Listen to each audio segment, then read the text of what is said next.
This review summarizes key aspects in the diagnosis, treatment, and prevention of infective endocarditis with a focus on recent advancements, particularly in imaging. My name is Scott Hubers, and I'm a cardiology fellow in the Department of Cardiovascular Diseases in Mayo Clinic, Rochester. The paper we have written is titled Infective Endocarditis, a Contemporary Review, and is going to appear in Mayo Clinic Proceedings. Infective endocarditis is essentially infection of the heart, typically involving a heart valve or cardiac device. Although mortality from infective endocarditis has improved over the last century, it's still a very serious disease. Unfortunately, the incidence of infective endocarditis has increased in the last several decades.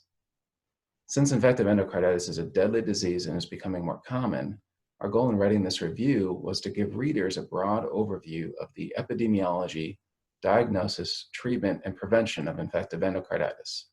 Specifically, we discussed several important topics, including advantages and disadvantages of different imaging modalities, such as echocardiography, CT, MRI, and PET-CT.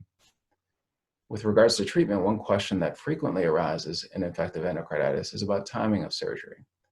In this paper, we review the indications for surgery and the data supporting these indications. Also, we present a flow diagram to help clinicians decide on proper timing of cardiac surgery for their patients with infective endocarditis. Another goal of this article is to provide the latest information for clinicians caring for specific patient populations, including those with congenital heart disease, hypertrophic cardiomyopathy, prosthetic heart valves, and cardiac devices.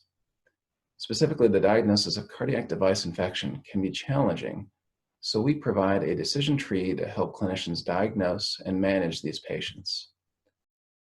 Finally, we discuss the need for further research in infective endocarditis, as there are very few randomized clinical trials studying this disease.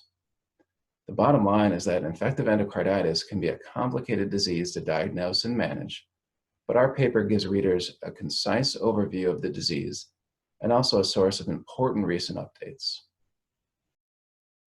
We hope you found this presentation from the content of our website valuable. Our journal's mission is to promote the best interests of patients by advancing the knowledge and professionalism of the physician community.